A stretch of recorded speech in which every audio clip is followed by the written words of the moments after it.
মেয়েরা আচ্ছা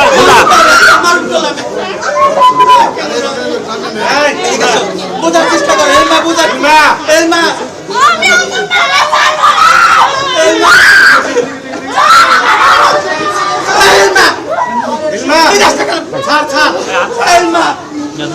দুজন হাত হাত হারানি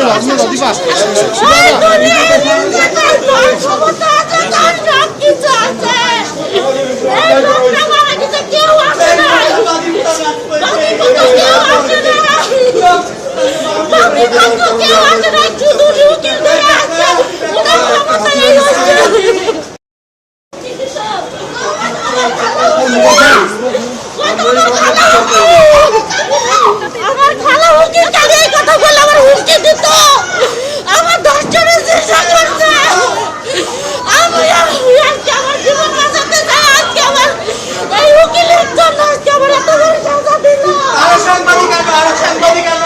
আমি স্ত্রী দুজনকে বিজ্ঞ আদালত কারাদণ্ড দিয়েছেন। এটা 302-এর মামলা, একটি হত্যা মামলা, খুব বিভৎস একটি হত্যা মামলা।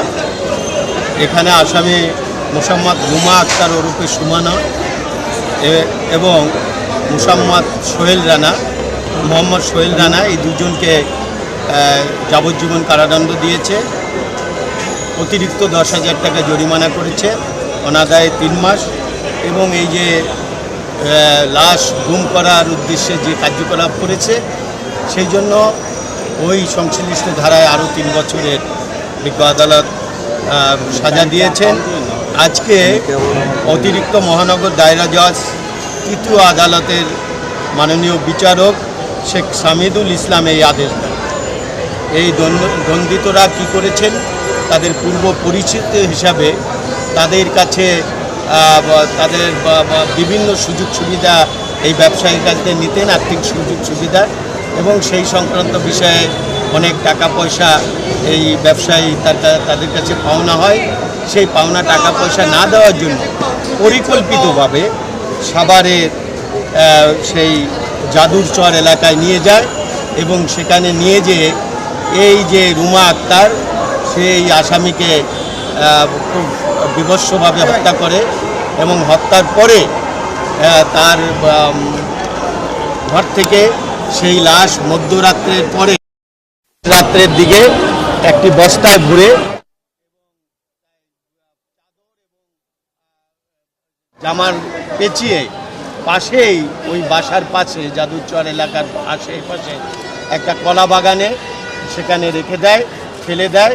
এই লাশ গুম করার উদ্দেশ্যে ওখানে ফেলে দেয়। পরবর্তীতে একটা পর্যায়ে কয়েকদিন পর তার ব্যবহৃত জামাকাপড়, মোবাইল এইটা ব্রিজের নিচে নদীতে ফেলে দেয়।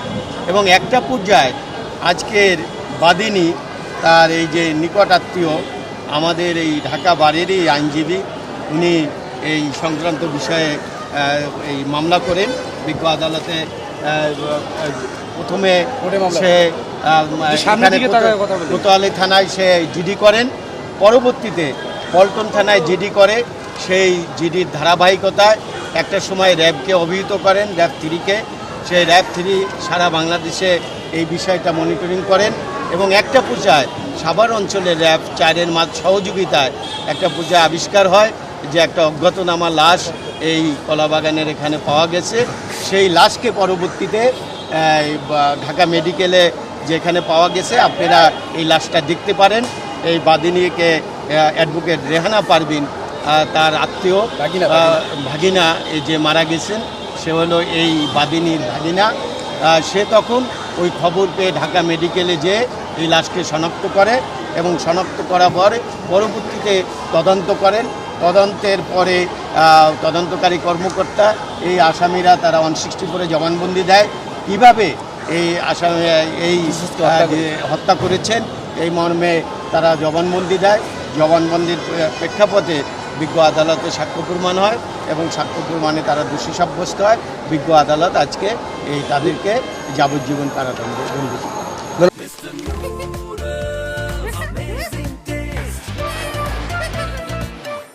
প্রমাণ হয়েছে যে তাদের সাক্ষী দিয়েছিলেন 164-এ, সেখানে তাকে অনুপস্থিত হত্যা কেন এই হত্যাকাণ্ড আদালতে কি বলা হয়েছে? আদালতে তাদেরকে মানে সব সাক্ষী বিবেচনা করে সব সাক্ষীর দেওয়ার পরিপ্রেক্ষিতে প্রমাণিত হয় যে এ পরিকল্পিতভাবে ভিকটিমকে হত্যা করেছে এবং লাশ গুম করেছে।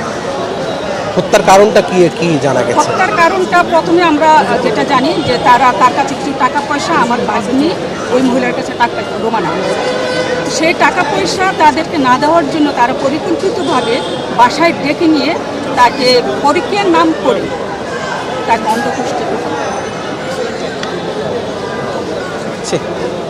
মানে পরকীয়ার কথা বলে চালায় দেয় প্রথমে, তাই না? পরকীয়ার কথা বলে সেটাকে চালিয়েছে। যাক, আপনার তো আজকে তো যাবজ্জীবনে হয়ে যে রায় আপনারা সন্তুষ্ট কিনা? আমার আশা ছিল এটা ফাঁসি হবে, আমরা সেই অনুযায়ী পাইনি, তো যাবজ্জীবন দিয়েছে। আমরা রাষ্ট্রপতি সর্বোচ্চ সাজায় প্রত্যাশা করেছি। প্রত্যাশা করেছিলাম। আমরা